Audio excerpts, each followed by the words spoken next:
Good evening, everyone, and good morning for guests from the west part of the world. Welcome to the webinar on education technology and skill development. This is organized by National Skill Development Corporation. Today's theme is Emerging EdTech Approaches around the world and learnings for skill development in India. And before handing over to the speakers, let me first introduce to you our first speaker, Mr. Manish Kumar. Mr. Manish Kumar is the Managing Director and Chief Executive Officer of NSDC. Prior to joining NSDC, he worked for the World Bank as a country coordinator and senior institution development economist, Water and Sanitation Program, New Delhi. I would like to welcome all our participants. Our participants include training partners of NSDC, sector skill councils, universities, and NSDC staff. And we have a set of panel with us. And now I'd like to hand over to Mr. Manish Kumar to make the introduction. Thank you. Thanks, Robin. Firstly, welcome everybody, and it's a great pleasure to be part of this discussion. EdTech and its application in the context of India and skilling India is very important for us for several reasons. And today we are going to listen from some of the top minds who have been involved in this process. I personally look forward to learning and how we could use EdTech for solving some of the major problems that we have in skilling India. I'll just point out a few so that when the speakers are there and the discussion of the panel is on, then perhaps you could throw some light on from your own experience on these aspects. The first is, I think the scale at which we have to operate. Currently, as NSDC, we skill nearly 5 million people every year. That's a brick and mortar training. But then if you look at the total number of people we have to reach, which is like about 410 million workforce, if you take skilling, upskilling, and reskilling into account, then that means we must have some other methods of reaching out to such a large number of people. Secondly, I think our challenge is also that a large number of women are out of labor force, and how could we get them back into labor force using EdTech as a kind of platform for both teaching and then reaching a person right to their homes, and then perhaps creating employment opportunity that is also possible to be done from home. And that's something which is, as you can see, happening today in today's world. And I think these are the two major challenges that we face. As NSDC, we have tried our best to create platforms. We have also promoted EdTech companies. We currently have seen a surge of nearly 2,500% of people who used to come, who come to our platform of eSkill India and learn online. But I think that's insufficient given our situation, which I mentioned. So I really look forward to a deeper discussion on this issue, and whatever light you can throw from your experience is going to be extremely useful to us. I hand over now to Mr. Raman Roy for his keynote address, given his deep interest in EdTech issues across India, and I think generally he's a well-known tech person in the country. And then, of course, we have an esteemed panel with us to speak on this particular issue. So over to you, Mr. Raman Roy. Thank you, Manish, and good morning and good afternoon and good evening, depending on what part of the world you're in.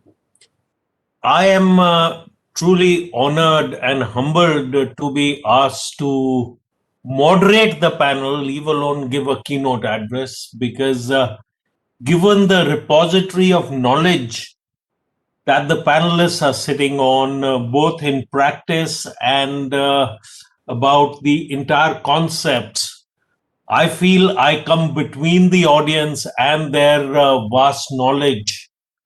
So I will try and minimize that.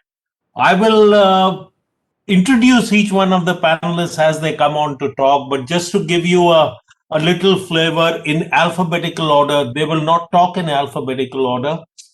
But in alphabetical order, we have Jerry Hanley, we have Guy Haftek, we have Michael Curry, and we have Sheila Jagannathan. Before I request the panelists to talk, and I know they have painstakingly put together a few slides to share with you and talk about their learnings, I thought I'll give you a little flavor from my little window on EduTech, as Manish mentioned, and what we are looking at. Today, technological revolution is not only transforming the way we work, but also the way we learn. The reality is we are meeting each other virtually on this and from different parts of the world. In our younger days, as young as 1 year ago, we would have to fly in and sit across the table to have exactly this conversation. The recent disruptions, especially due to COVID-19, saw the transition towards digital learning in unprecedented scale across the world. Technological disruptions, the industry I represent, the digitization and the automation are forcing business to transform how they work. Companies do not always know what skills they will need because new skills are emerging as others are becoming obsolete. And that is the challenge that we have. In this environment, leaders must drive a culture of innovation to bring the workforce through transformation with a focus on employee engagement and career mobility and upskilling. As per IDC, in 1922, organizations are projected to spend nearly $2 trillion in digital transformation. And while we, the IT industry in India, are celebrating that opportunity, that does create a fear of disruption by tech-enabled competitors within the industry. Because of this digital transformation, it will create discomfort within the workforce if it is not appropriately managed. And it requires a comprehensive and collaborative effort to shift the organization's culture. It is not only about training the people, it is about the culture that we are looking to create that will be very different. From my industry, just from India, we employ 4.3 million people in India in the IT outsourcing industry, and we estimate that more than half of these people will need to be reskilled within the next 24 to 36 months. At one point of time, for a meeting with the government where McKinsey was presenting to the government on the 5 trillion economy, and I went to the government as the representative of the industry when I was the chairman of NASSCOM, saying retraining 2.1 million people or reskilling 2.1 million people was a big number. And I'd bring out what the challenges are. When McKinsey presented that to reach the 5 trillion number, India will have to reskill 20 million people. And the sheer scale of what we as a country face in the reskilling, and Manish brought out that challenge, brings out both the opportunity and the challenge. As NASSCOM, we did a report along with Zinov for digital skills and trends and demands. And we see that the demand for digital skills in India is 8 times of what is available today and will rise to 20 times of what is available today by 2024. Enterprises will need to attract and retain digital talent and to create a culture in which employees and co-workers work efficiently with, guess what, with the robos, which does not exist today. And that is a new learning that in itself will have to come in. The workforce will have to reskill itself, not just enhancing their own skills, but learning how to tap on the gig economy for the skill on demand workers. And that is a new world. The skill on demand from the gig worker could be global, could be international, could be without a time zone. And that is what is so fascinating about where we can go tomorrow. Artificial intelligence has the potential to imitate the human brain and makes it a unique aspect of technology that can learn and solve a problem. It includes natural language processing, visual perception, pattern recognition, and decision making. And the process in combination of AI gives enormous potential to multiple disciplines across multiple economic sectors.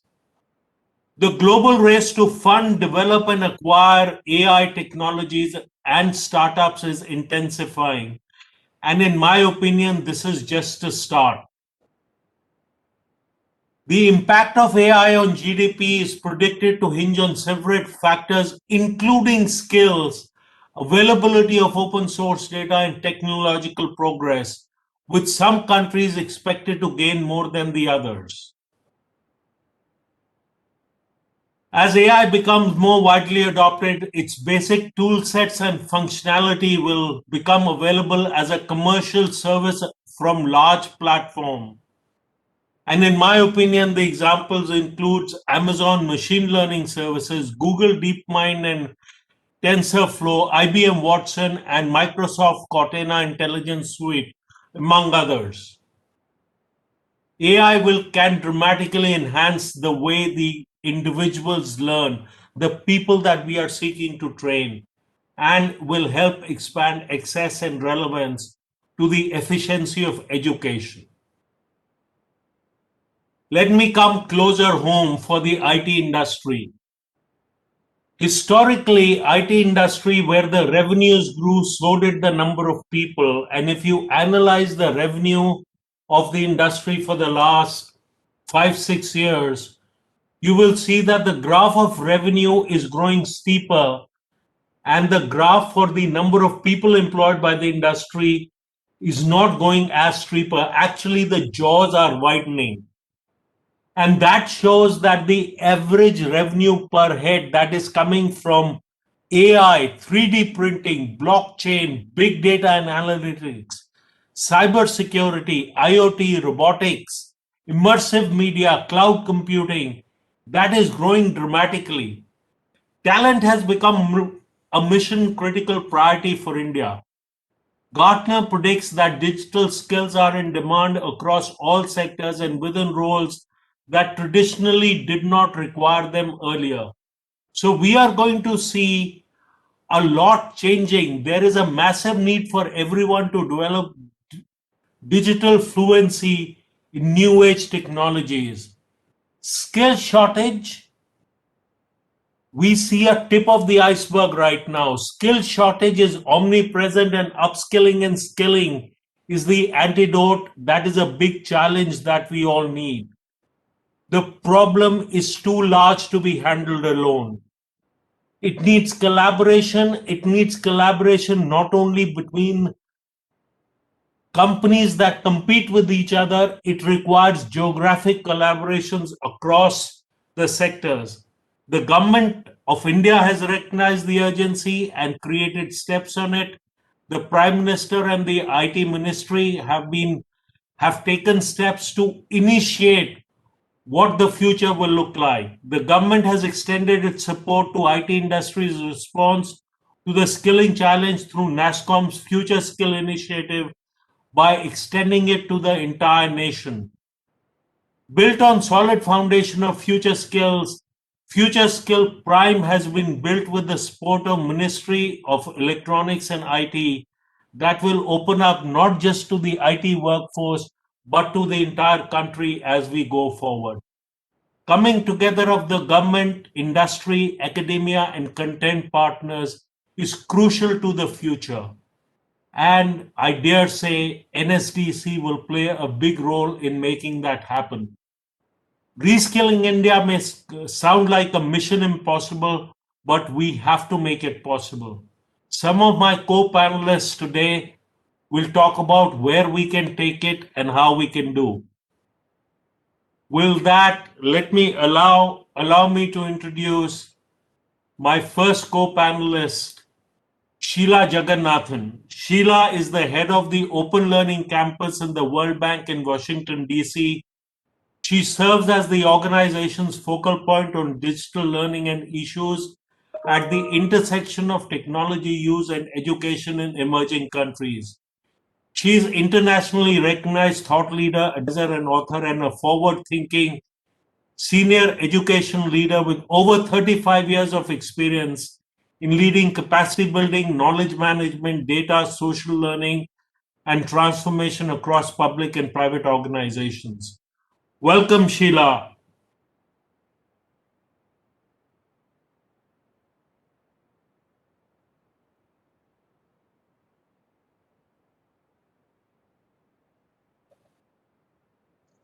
Sorry, I will just share my presentation again. Thank you very much, Mr. Rahman, Dr. Rahman, for that introduction, but also the resounding acknowledgement of the future of work and learning.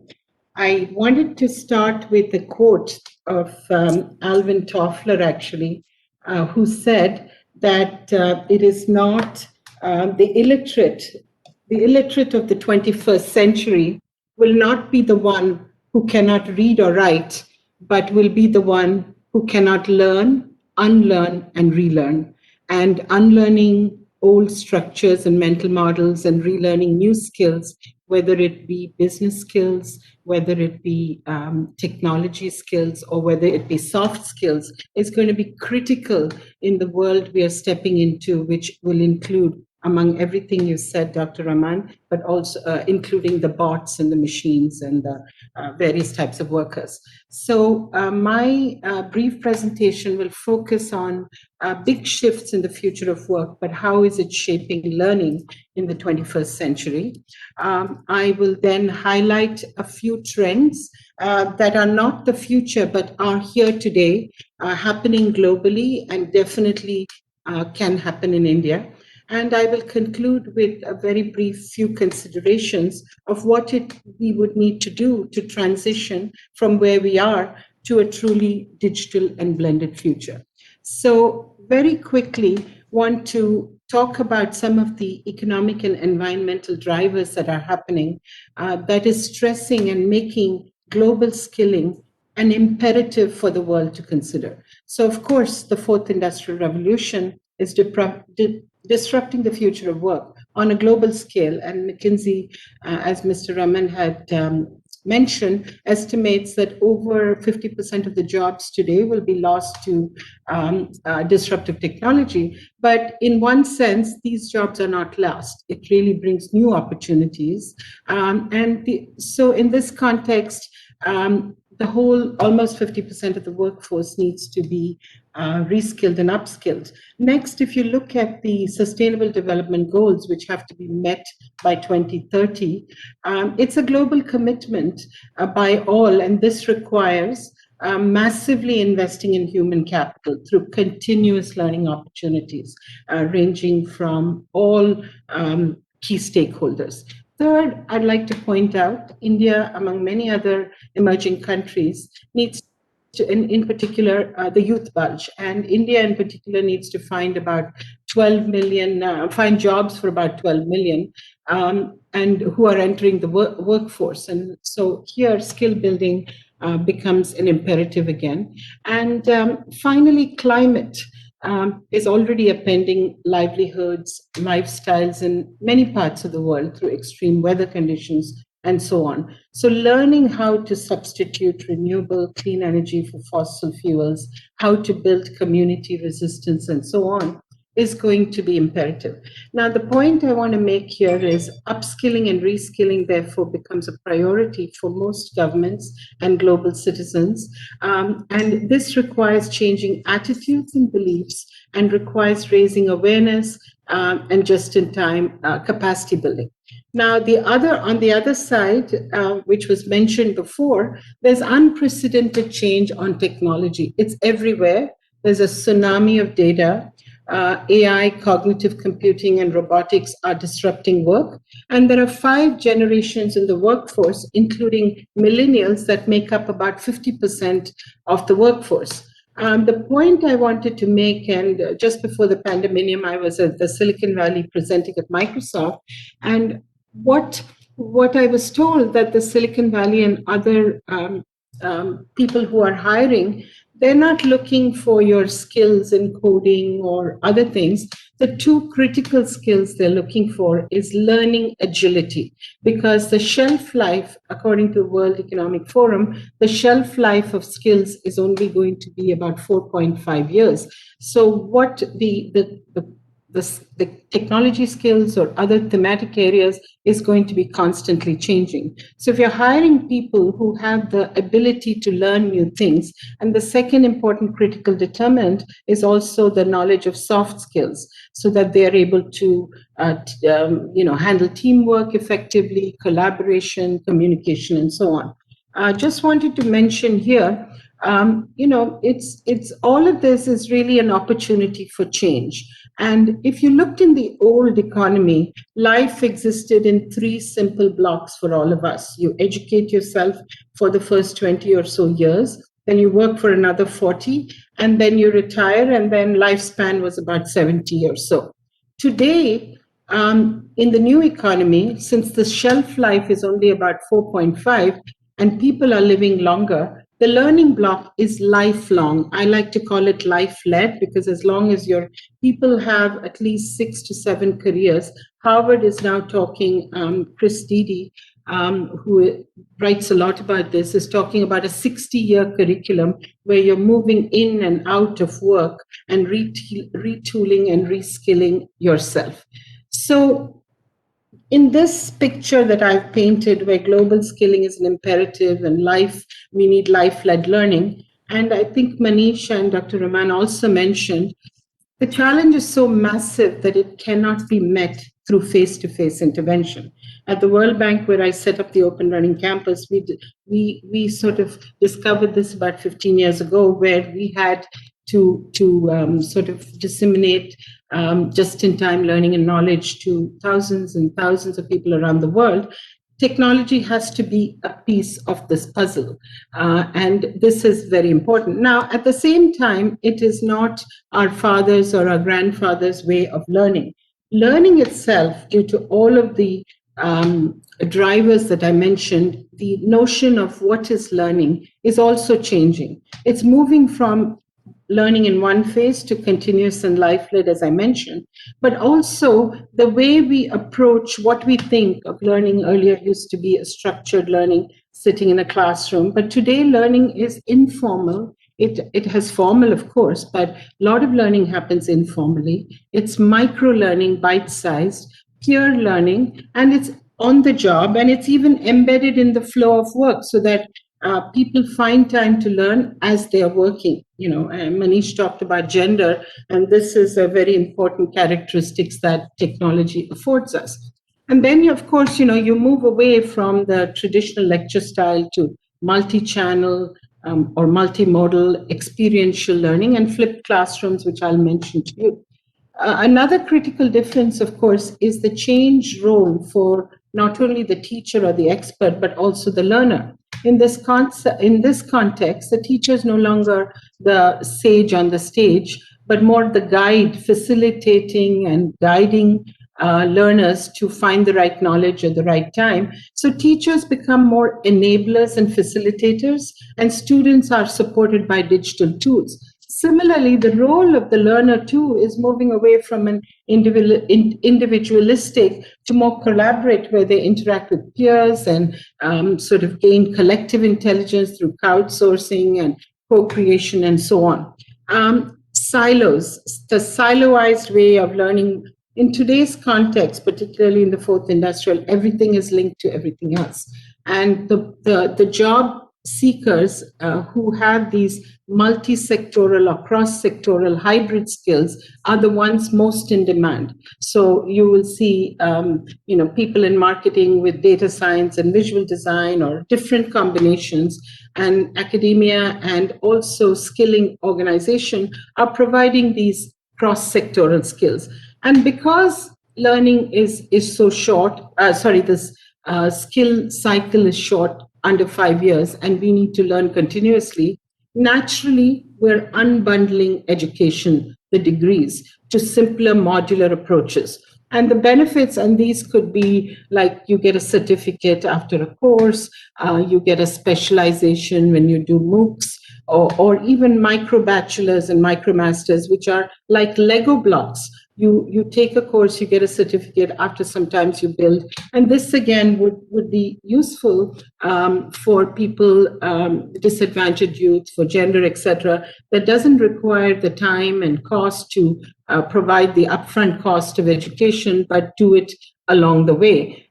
So in this sense, these are some of the major challenges. Now, next I will talk, in the limited time I have, about 6 EdTech innovations that are making a difference, are transforming skilling and capacity building programs around the world. We use many of them for our capacity building for clients at the bank, and I will just highlight a few of those. So here what I want to mention is that, Professor Anant Agarwal, who's the head of Harvard and MIT's edX platform, he mentioned early in the pandemonium, probably in March, that the new normal post-pandemic will be blended learning, which includes educational technology. That's the left slide of the screen. I'm not able to blow it up, unfortunately. But Anand says he expects more than 40 to 50% of academic programs and skilling programs to be online, co-mingled with in-person learning as well as on-the-job learning. Now, of course, the prerequisites are access through reliable internet, a wireless, good pedagogical design, and inflow of quality and cutting-edge learning materials.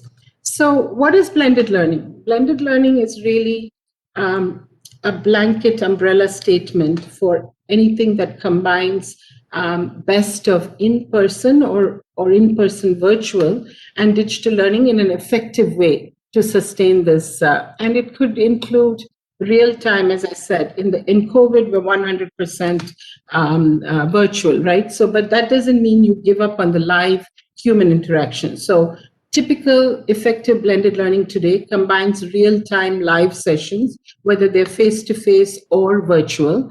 And then you have a host of self-paced activities that learners can do at their own time, at their own pace, read, listen to videos, podcasts, etc. Then you have active learning that includes some sort of quizzes, some sort of hands-on exercises that show mastery over a skill.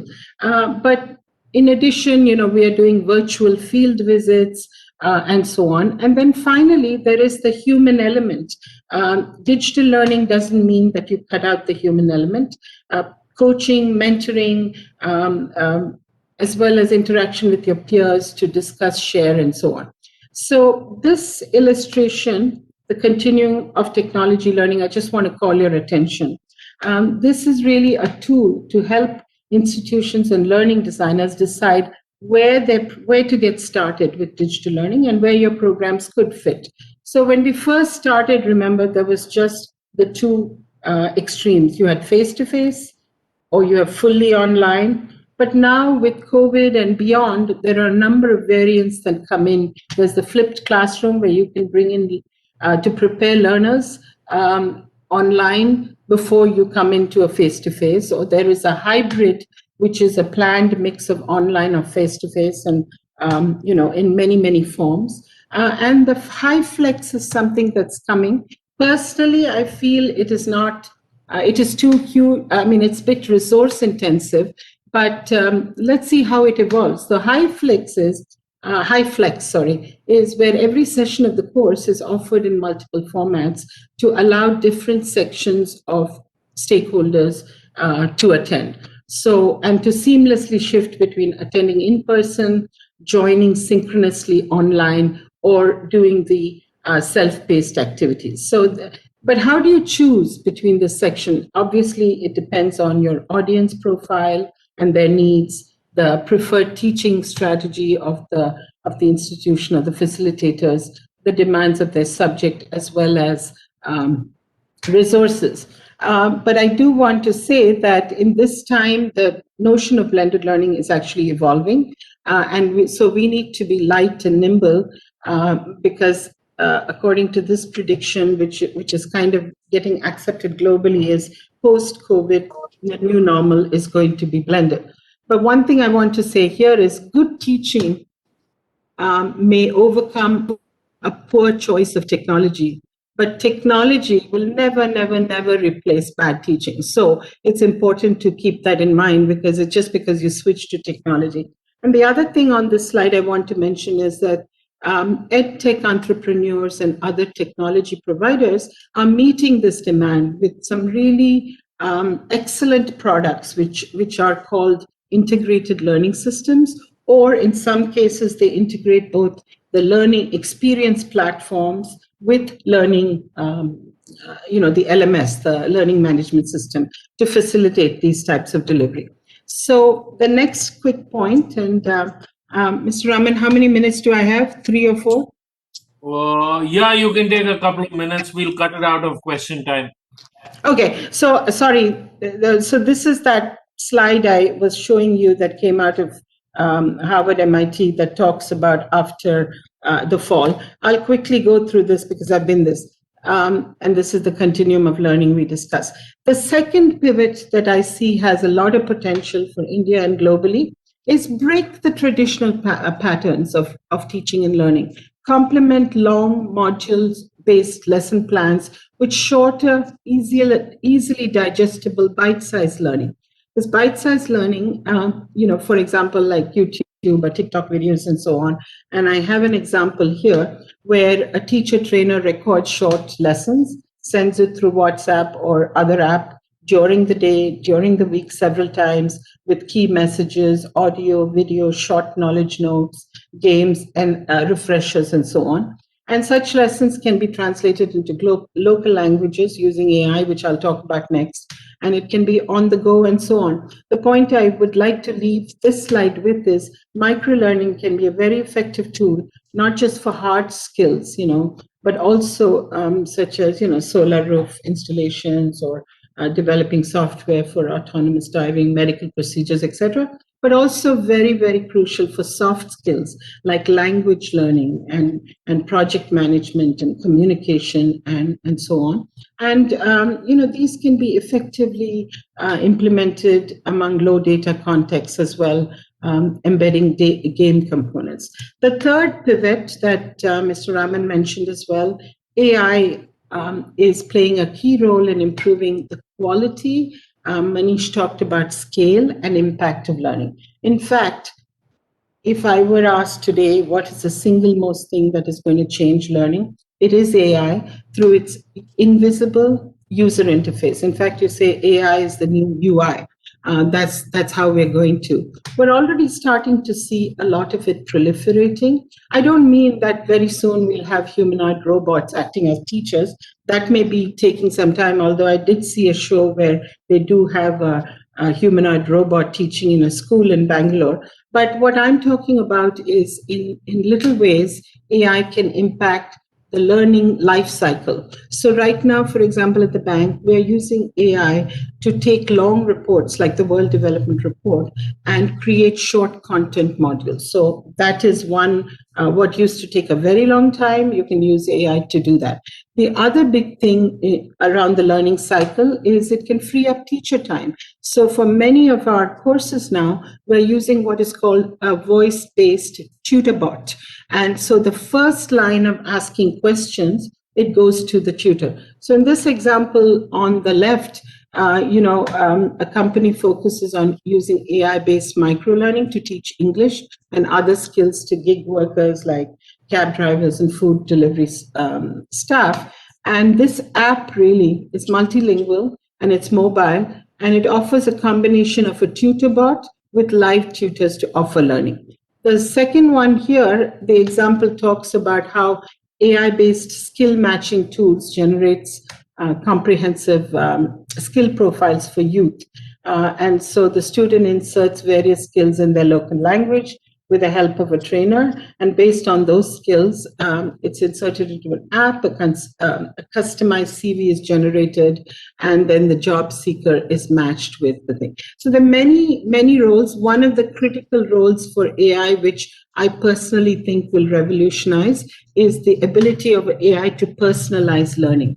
So the days of one-size-fits-all learning, everybody gets the same exercises, the same content, will disappear, and AI will be able to gauge what is the skills you know and skip over that and then give you learning, including hands-on exercises based on your performance gap. This cuts down the training time by half, but it also gives confidence and the chances of greater success. I touched on this, I won't talk too much, but just because you bring digital and blended learning doesn't mean the human is out. The human is more important than ever. The role of the human teacher, even if they come virtually, if you need the scale that Manish talked about, then maybe only a smaller section come in for face-to-face. The rest is done virtually, but that includes a human teacher. So, for example, we're using tech-powered small cohort for individual learning, where there is an effective facilitator directing the learning experience. You can have counseling and coaching with instant feedback. You can support practice where a live teacher is watching and recommending and guiding, and also for peer-to-peer. And much of this technology can be seamless and transparent. I'll go on to the fifth promise. This is, again, one of the game changers. And, an interesting lesson we learned in the lockdown was that people turned more to video games than they did any other digital activity. And this is a quote from the Time magazine. So it's time to convert the power of the video games to a force for good, to boost learner engagement and overall. So in the skilling context, hands-on exercises to practice under safe conditions with guided practice, of course, done in person is excellent. But now many of the AI is allowing you to do that. So I'll give you just very quickly one example from the pharmaceutical leader Novartis. They had to train hundreds of people on best practice production and antiseptic procedures for a leukemia treatment. And by the way, the very same thing is being done for COVID vaccination as well.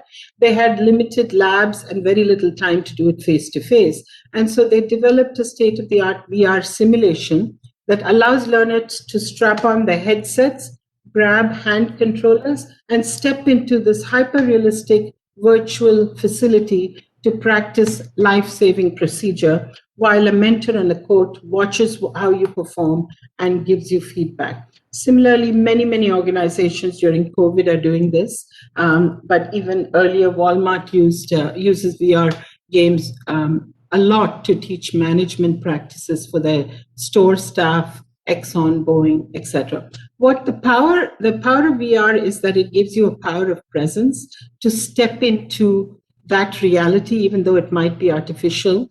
It tricks your brain to feeling you're actually there, and it allows you to build empathy. So VR is also good for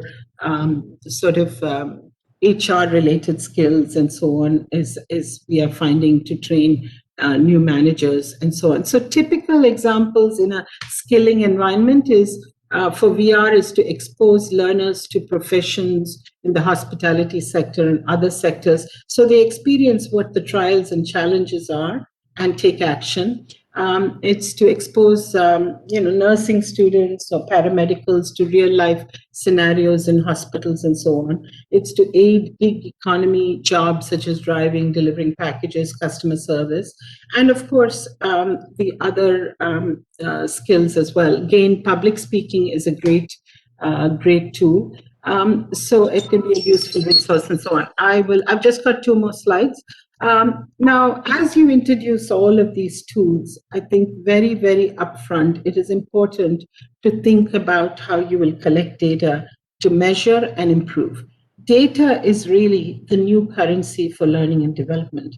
As you know, everything in the online environment is tracked, every click, every mouse move. And so this analytics gives us a very useful way to track and make decisions on learning behavior and efficacy of the learning process.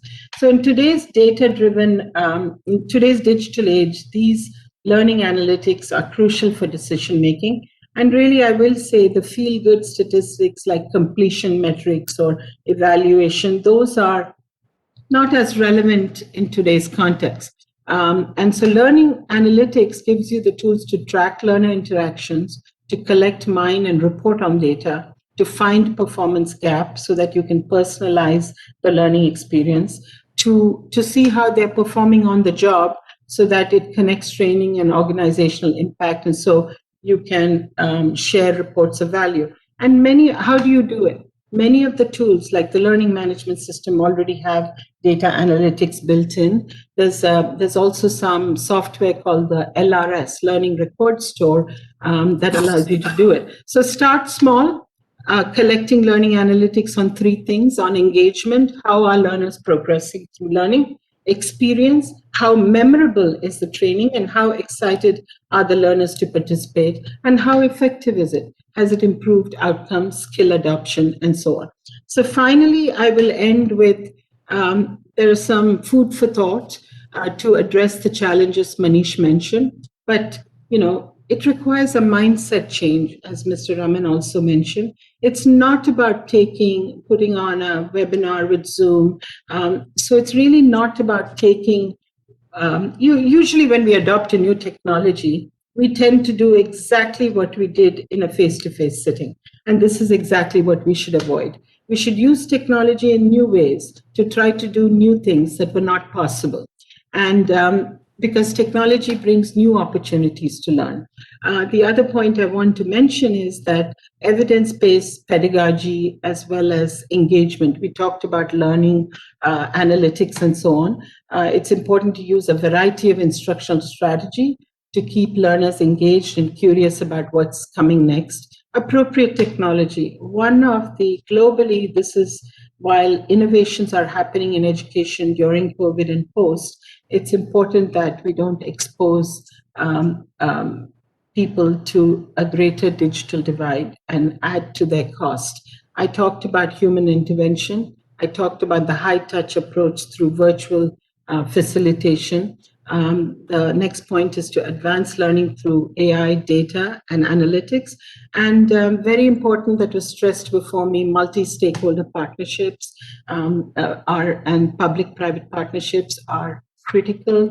Partnering with people pursuing the similar goals to help harness and share the resources, to take advantage of each other's networks and platforms, and to strengthen dialogue. And just two examples here would be using the whole content, open educational resource market, and so on. Sheila, I request you to wrap up. We are way over time. Yes, and that's it. I mean, that would be the end to it. So wanted to leave you with these key priorities and next steps to assess your program and align to a blended strategy, design the solution and products, keeping quality in mind, training of your facilitators and also of your learners, meaning train the facilitator but provide support to learners, having a help desk, virtual help desk, so learners can turn to, and finally deliver, measure impact, learn from it, and move on. Thank you. Thank you, Sheila. That was fascinating. Thank you so much. Before I introduce my next speaker, may I request the audience that in case you have any questions, there is a comments icon on the bottom right side. You can put your questions there. We will collate the questions. And after all the panelists have spoken, we can use those questions to the panelists. If you are asking a question to a specific panelist, please mention that as a part of your question. I now have the pleasure of introducing the second panelist, Dr. Guy Haftek. He's the founder and CEO of NACAP, a graduate of Columbia University and Harvard University. He has studied behavior economics and game theory. He started NACAP to enable youth from all socioeconomic backgrounds to reach their true career potential and secure their economic future. With that, over to you, Guy. Thank you, Raman, and hello, everyone. I'll dive straight in, given the time constraints.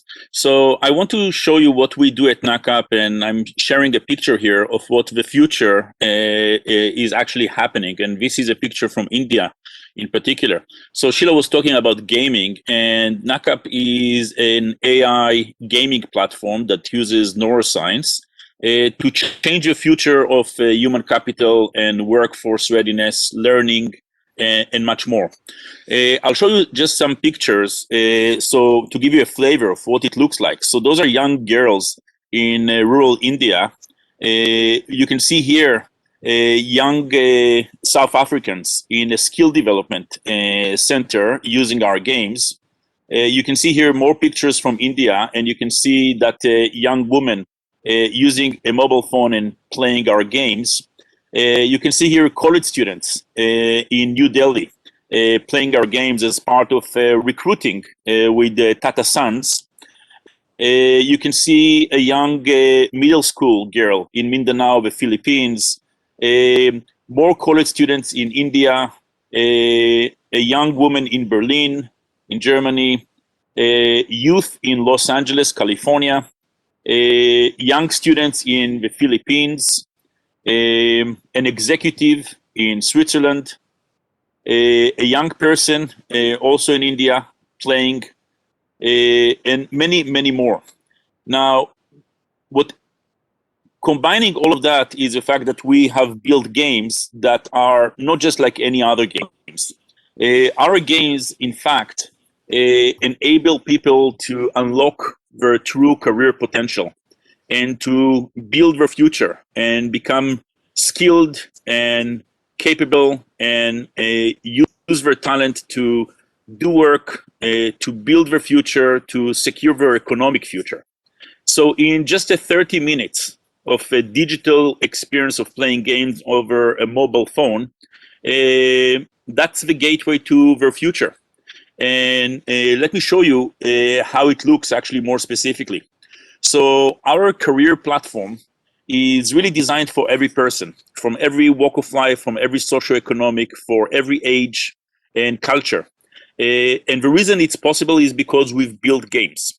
And those games are very smart games that, in fact, won us many awards, which I will show you. Now, the games are short. Every game is 10 minutes. So we have this game, for example, where you manage a restaurant. But don't let this kind of make you think that this is about working in a restaurant. It's not at all. This game goes very deep to understand the skills, the mindsets, the abilities, the competencies, the aptitudes of that person that plays the game. Another game is designed to identify people with potential for science, technology, innovation, and leadership. A third game is using fire, balloons, water, and much more. And a fourth game is a puzzle game where you need to get the blue robot and the red robot to meet in space. So those games are very short. They are fantastic and engaging and visually delightful. And after a person plays the game, they can get personalized career counseling. So the whole games are leading the person to get personalized insight, personalized feedback, personalized career counseling about their college directions, their skilling pathways, their career choices, and their digital careers. So it is very simple, and it's available instantly. You can see that our users come from every background, professionals, educated, less educated, skilled, the unskilled, rural, urban, and many more. In addition to getting your career counseling, you can also identify your top strengths and your top skills. So your X factor skills, your leadership skills, your people and collaboration skills, as well as your future skills. And by unlocking your skills, you're able also to control how employers can find you and discover you on the platform. So instead of going by credentials, which is how the market used to work, we're making it possible for people to show their talent, their skills, their competencies, and their potential for success in the future. So it's not about credentials, but it's about what you could do in the future and how you could contribute and do things that are useful and valuable. Once you've gotten your skills and all your personalized guidance, you can join channels. And channels is the new way to get into skill development and into education, into learning, and into the workforce. Channels enable you to get discovered and get connected, basis your skills, basis your talent. So it is hyper-personalized. It is all driven by artificial intelligence, game design, games theory, and neuroscience. Now, as I mentioned, our platform has won many awards and recognition. I'll just show you that on our website, we have many case studies and research. The World Economic Forum and Harvard University described NACAP as a breakthrough technology for inclusive growth. The Gates Foundation recently published this report about unlocking career potential and discussed what NACAP is doing. USAID, the agency of the US government, discussed NACAP in detail in terms of making it available for international youth development programs. There are additional white papers, academic papers, and much, much more. I'll just close with one last bit of information, and you're all welcome to check the website. Those two data charts are very, very important because they really crystallize the future. On the left hand, you can see here green dots and black dots. And what we're plotting here is potential for success in science, technology, innovation, engineering. And here we're plotting the learning agility. What you see here is that the green dots are disadvantaged youth in India. Those are youth that did not finish high school. They are not economically or socially empowered to pursue their dreams, careers, and potential. And the black dots are students in elite European universities. When we look at the potential of people in India, disadvantaged youth in India, and those that are in elite European colleges, we see actually that the Indian youth potential is actually stronger on the upper right quadrant here than that of elite Europeans. When we look on the right side, we see the same type of plot, but here we're looking at entrepreneurship potential. And we see that the red dots represent the young disadvantaged youth in India. So when you look at the potential, it's really about identifying people wherever they are. They might be in a village or in a city or in a town. They might be in a top college or not at all, not even in high school, but we're enabling to the market and the world and companies and skill development organizations to find those people, to train them, to skill them in the most personalized fashion, basis their skills, capabilities, potential for success in the future. So those pictures that I started showing you, those are to us, those are the pictures that show the future of reaching people and enabling them to get the skills in a personalized fashion, remotely, over digital, over mobile, and build their human capital for the future in the most scalable, yet smart and personalized way possible. I'll pause here. Thank you very much. Thank you very much, Guy. That is fascinating. A great company that you run, and I loved your Indian examples. Thank to you. all the attendees, if you have any questions to ask, please look at the bottom right side on the comments icon and put your questions there. We'll take it up after all the panelists have spoken. It gives me great pleasure now to introduce Jerry Hanley, who's at the California State University, Long Beach. He's the executive director of 2 open online libraries that provide free access to educational teaching and learning materials to everyone with internet access.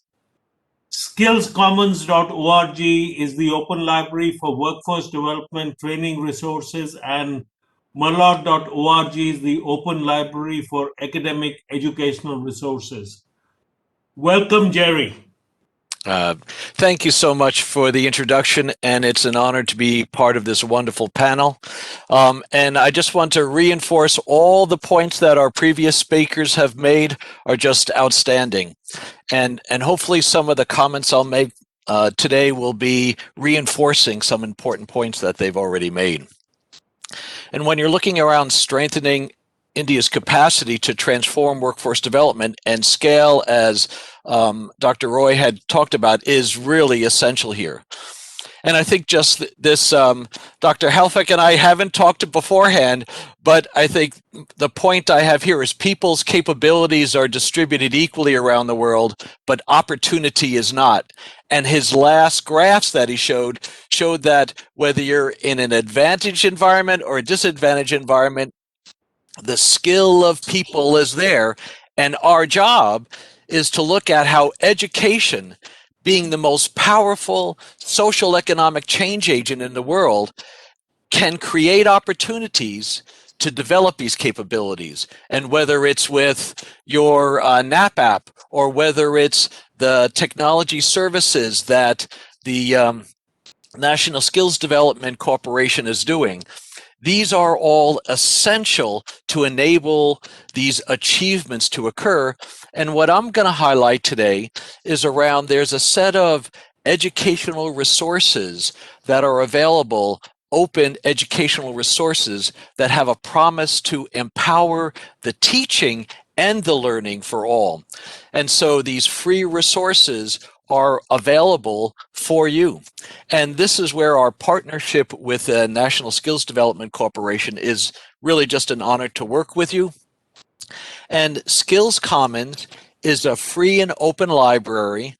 Anyone with internet access can go. And let me just give you a little history about this. In the US, the United States Department of Labor invested almost $2 billion to support development of innovative workforce development training materials and practices that can help transform the way workforce development goes. And that little diagram on the right-hand side, it looks like a pie chart, that tells you, gives you a little visual of whether it's in manufacturing, or whether it's in IT or healthcare or construction, or it's within educational services, or with its agriculture.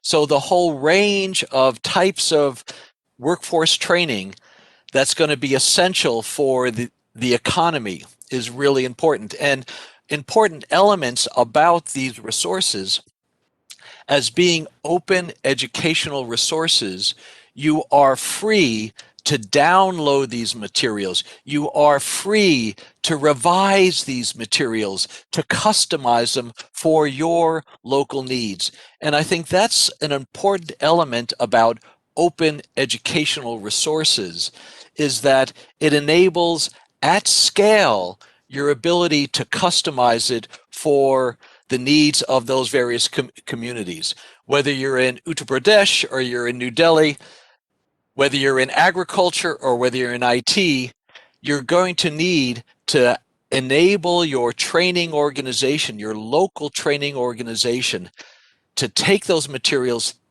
and make it their own and ease the burden of that development to revision. So this is important about open educational resources. And the way these were developed, when these $2 billion were funded as a huge grant across 700 community colleges throughout the US, they made sure that the content was aligned with employers' partners. And I think this is a critical element. And I think the points that were made by Dr. Jonathan, and I apologize for mispronouncing your name, and Dr. Halftek, is how do you connect the skills that are important for employment? And if we don't do a better job of aligning that, we're not going to really prepare our students to become effective employees.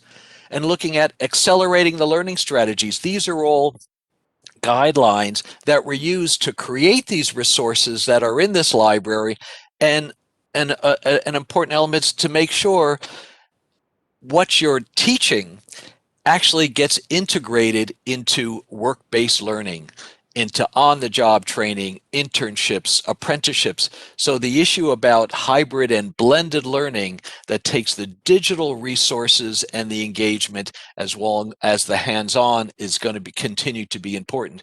So these resources that were created by educators in all different disciplines are now available. And I did a little screenshot here if you wanted to know about in healthcare and nursing practices. So here are files that a training organization within India or an individual wanting to learn skills, because it's free and open for everyone, they have access to those resources. And we've organized them in ways to make it easy to say, oh, I'm interested. I'm going into agriculture, manufacturing, carpeting, IT, healthcare. What are these important sets of skills that will help me prepare for these areas? And I think an important element that Dr.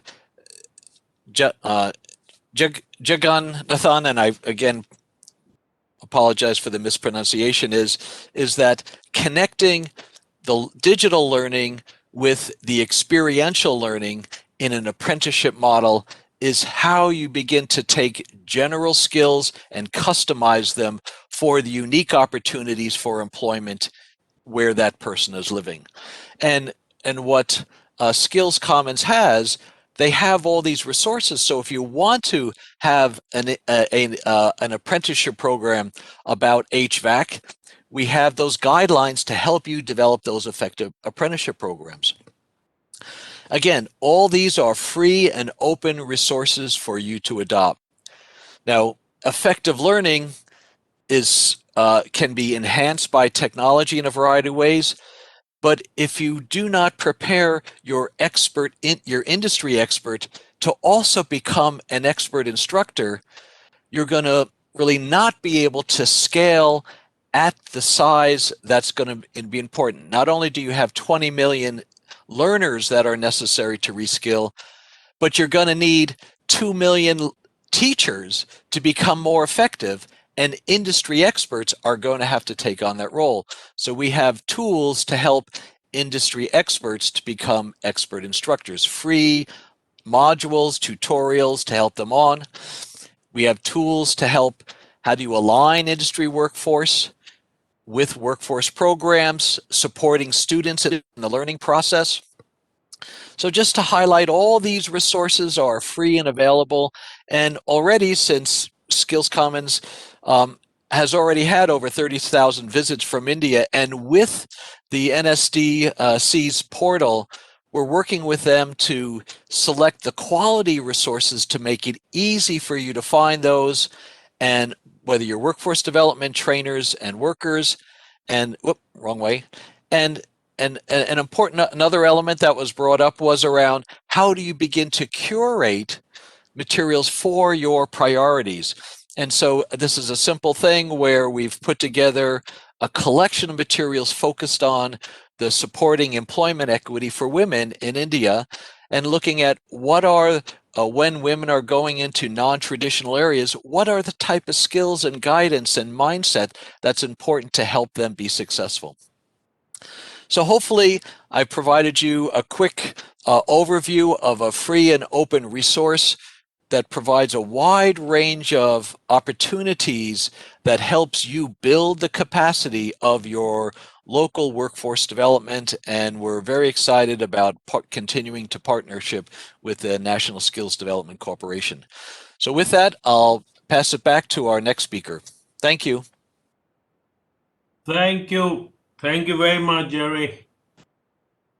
Now it is my pleasure to invite Michael Curry. Mike is the founder and CEO of British Council's new mobile English test, English Score. You're a big hit in India, Mike, as you might know, which is becoming a global test and certificate of English for employability. He's also an investor and board member of 2 further online education businesses that focus on professional and digital skills and he's an advisor to the Rajasthan Royals Education Academy. Welcome, Michael. Well, thank you so much. And I hope you can all see the slides. Good evening, all. And thank you so much to NSDC for inviting me to join such an esteemed group. I can see we're running a little over time, but my promise to those who are listening is if I've only got 3 slides, and if you wait until the 3rd slide, there's $250 in it for you. So please hang on, hold on to your seat. Wow. Okay, so I'm just going to introduce English Score. So it's the Global Test and Certificate of English for Employability. I'm hoping that those slides are going to come up on the main view. I'm just checking. Is that live? Can we see those? Yeah. Yes, we can. Thank you. Yeah. Thank you. Yeah. Thank you. Okay, and so it's global. It's already available in over 150 countries, and just in 2020 alone, we conducted over 1 million tests. It's focused on employability, so that means from school leavers through higher education to job seekers and those looking to progress at work. So at the heart of the test, at the heart is this free mobile test. It's available on any Android or Apple phone. The test takes just 30 minutes, and it gives a score that indicates your level from beginner to advanced. And importantly, this score aligns to a global standard, which is recognized around the world. The app is free, the test is free, and the result is free. Moving on, really importantly, if the user wants to, they can purchase a secure certificate to show to an employer or to add to their CV or LinkedIn profile. Now, we can do that because we've embedded a number of security features into the test. I'm not going to mention them all, but for example, the test questions are different each time, so you can't anticipate the answers. And we use the front-facing camera to monitor the test taker. So we've got a test, a certificate, and over on the right-hand side, we have a dashboard that could be used by employers or educators. So employers can use a test for recruitment screening or to assess their existing staff for training and development initiatives. Equally, educators can use the test to assess their students and to get them ready for the workplace. So that's just a quick introduction. You can see already on the right-hand side, there's a few names in different industries that we're already working with in India. So this next bit here, I just wanted to pick out here how we're thinking differently. And the short version is that I want to continuously find ways to replace traditional costs. And in that way, we can be massively scalable and we can invent new paradigms. And I just reflect here for a moment on almost traditional assessment or traditional examinations. I took an English exam back in 2019. I booked it 5 weeks in advance. I was at the exam center from 8 o'clock in the morning until 2 o'clock in the afternoon. It cost me $200. And I know that 2/3 of that cost went on the physical costs, such as booking, the exam center, and vigilation.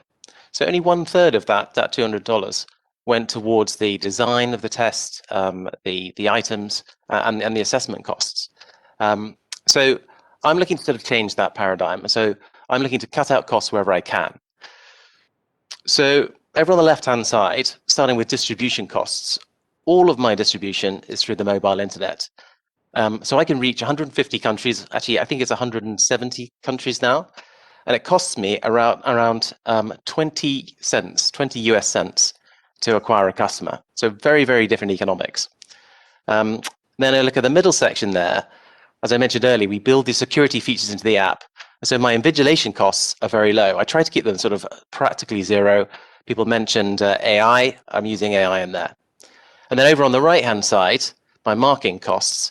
Again, obviously, we use artificial intelligence to do the marking, but actually also something that certainly sort of I get very excited about week to week is that we're now experimenting with peer marking, where we can get our millions of users to rate the speaking and writing of others. And I'm really excited about the potential of that. And so this is just my theme. I just thought I'd introduce one theme here, which is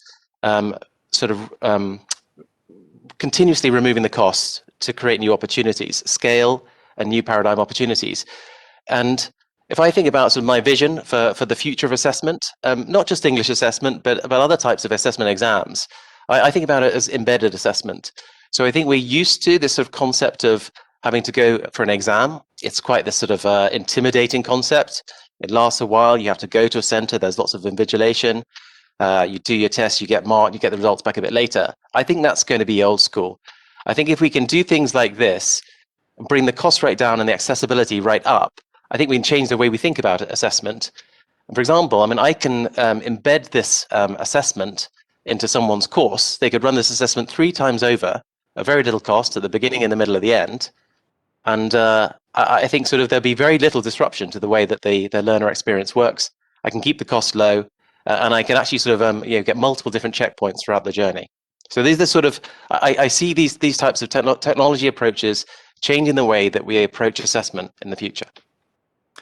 Okay, so actually, I was just asked to say, well, how might the recipients, how might the attendees of this webinar be able to benefit from this technology? And here's my $250. So actually, we mentioned the dashboard earlier, and we're making that account free to sign up for authorized universities and colleges, also for training providers. I don't know if you have any big employers on this webinar, but also as an employer, either a recruiter or an L&D function, you can sign up for an account for free. And in India, during February, anyone who signs up, we're also adding $250 worth of credit to their account. So if you want to do that, if you're an educator or an employer, just go to the website. You'll find the right link, and you can sign up for an account. I'm also aware that we've got the 37 sector skills councils. I actually find it difficult to keep count of the sector skills councils, but I think there's 37. And so what can we do with the sector skills councils? Well, actually, we have a partnership with NSDC. We're really enjoying that partnership, and we're making the test and the certificates available through to their end users and through to the training providers. We've actually also worked with NASCOM in the past through their Future Skills Initiative. But I want to say I'm up for helping you and I'd be delighted to help you make this tool available to your industries. So any of you with sector skills councils, if you think this would be useful for you, I'm up for trying to help to make this available. And we can explore together, for example, sponsoring a large number of certificates for your students or workforces, or creating a subsidized tariff for your employers and educators. So if that would be useful for you, it may be more useful for some industries than others, then contact me and we'll set up a call. In fact, I think that's me, actually. I'm done. I thought I'd rush through that quite quickly. Thank you, Michael. Thank you so much for rushing through. We are at 7:47, so we are 2 minutes over time, but we started 6 minutes late. So I'm going to be able to take 3-4 minutes extra with the permission of all my co-panelists and all the participants. We do have some questions, and I'll nobody's been named as a panelist to answer that. So I'll throw it at all my panelists and have them pick up as they take it. Chandar Arya, who's the co-founder of Webicom from Canada, is saying he has a question around online live training. He's asking, what's the scope of online live training, particularly in skill development sector, considering all types of training, including RPL? Would any one of you like to take that? What is the scope of online live training? Sheila, Guy, Jerry, Michael, anybody want to pick that up? Okay, Sheila, go ahead. I promise to keep it brief. Tremendous scope, right? Because we said that all of the disadvantages of digital learning 1.0 can be resolved through the human intervention. So there is a lot of scope. The key is don't stop with live, blend it with on demand, blend it with the other tools, but there is tremendous scope. Right, and I would tend to agree. The scope of live training, actually, where we are able to ensure that the student is in front and doing live training, that is going to be critical of which way we use the machine learning and AI into the future. Pratish Behera has a question. How important would be social competencies in future of vocational education and training? Social competencies. Okay, go I ahead. can jump on for a quick comment. I think Yeah, sure. Sheila, you add on to what he has to say. I saw your hand also go up. Go ahead. I think that because of the dynamic nature of expertise that's going to be developing over time, expertise is going to reside in industry, and therefore teaching and learning is going to have to be embedded within someone's continuous life. And so your ability to communicate with your coworkers, your managers, your supervisors, your clients, those skills are going to be essential for your ability to capture expertise that exists in the field and employ it and then share it with your coworkers, because having one person who knows something is insufficient to enable that expertise to have an impact. So your communication skills are going to be essential. And higher education is going to have to figure out how do they enable that dynamic, because of the rapid changing of the skills required. How are they going to keep pace with creating these resources and their own trainer, their own faculty to enable those skills? So they're going to have to be able to communicate more effectively too as well. Okay, Sheila, you want to add to that very briefly? Yes, Because I want to squeeze in one or two more questions. Sure. I mean, it's critical in the fourth industrial revolution with the machines taking on and living in a man-machine world. Social skills are imperative. And as I mentioned earlier, survival skills in 21st century are social skills, technical skills, and basic digital skills. So hugely important. So from the social skills, Sanjeev Gupta has an interesting question, which takes it from the trainee to the trainer. He's saying, what are the new opportunities in the new age of EdTech for the training providers?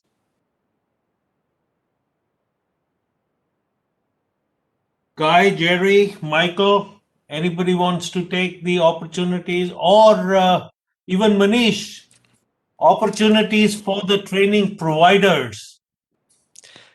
Just again, I'll be quick. I think, and this is a point that Sheila made, was around flipping the classroom, in a sense, understanding what can be learned outside of the classroom, independently at self-pace, as to what needs to be acquired face-to-face is essential. And in the past, trainers have always thought, I got to bring people into the physical facilities and run it. But I think you can really create tremendous efficiencies and optimization and lower the cost of training by looking at how you blend online and face-to-face. Absolutely. Blending is critical. So the last question, purely because we are out of time, there are a bunch of other questions, but I'll take the last question that says, are solutions adopted by various organizations and countries to transition online under the new normal, are they scalable and efficient?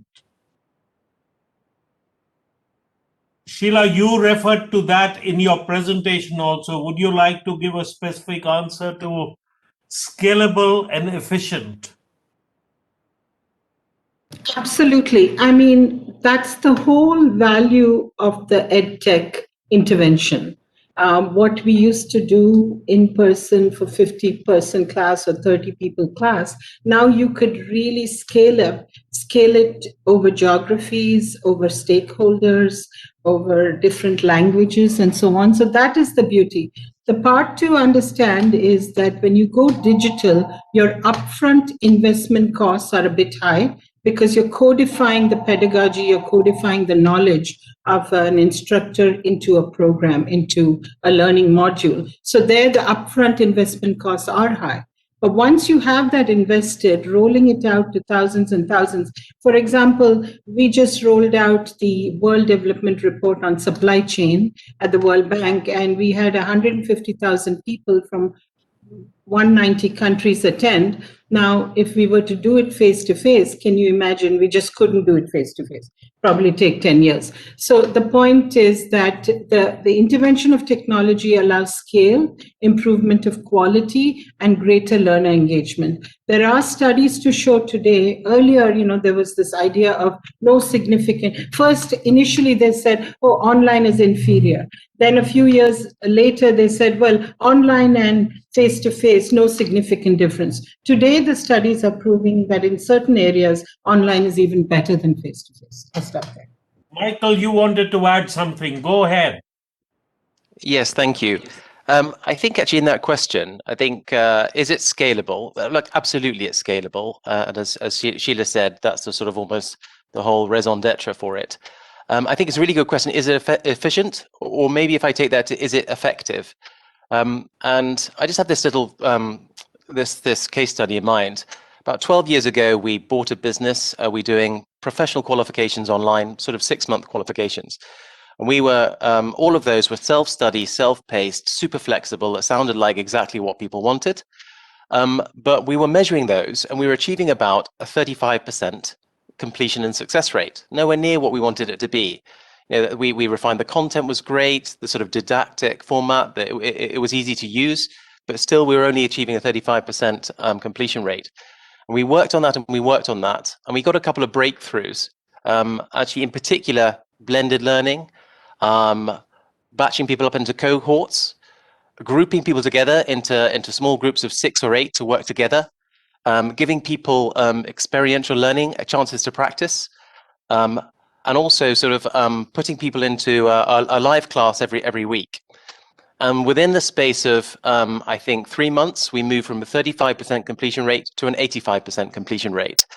So almost my point here is, yes, it's scalable, but actually what you want to do is get the design right. And in fact, actually, I think Sheila had some great principles, and I'm sure also on the Skills Commons Resource Center, I'm sure there's some great guidelines there. My advice maybe to the learning providers is, yes, embrace digital learning, but do take the lessons of best practice in digital learning design, because there's a very big difference between just the first thing you bang out and something that really works effectively to teach your students. Yeah, that's right. Well, folks, we could go on and on. We are 12 minutes over time. So we doubled the 6-minute delay that we started with.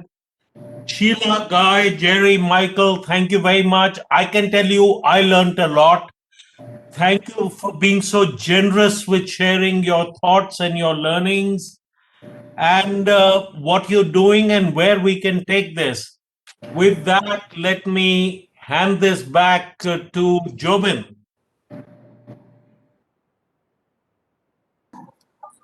Jobin Thomas. Thank you.